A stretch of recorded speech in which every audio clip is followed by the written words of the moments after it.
Wall support లేదా wall support లేకపోయినా పర్లేదు. జనరల్ గా కూడా మీరు ఎక్కడి నుంచి ఉంటారో అక్కడ చేసేయచ్చు. Just we are twisting our stomach. Okay, same inhale centre, exhale twist back and touch the wall.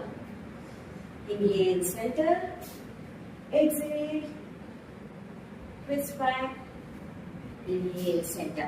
ఇక్కడ మనం తీసుకోవాల్సిన జాగ్రత్త ఏంటి అంటే మన కాళ్ళని అస్సలు మూవ్ చేయకూడదు. అంటే లోవర్ బాడీ అనేది అస్సలు మూవ్ అవ్వకూడదు. Only we are twisting our upper body. Okay, let's do one more time. Inhale centre, exhale twist. Inhale center, exhale twist.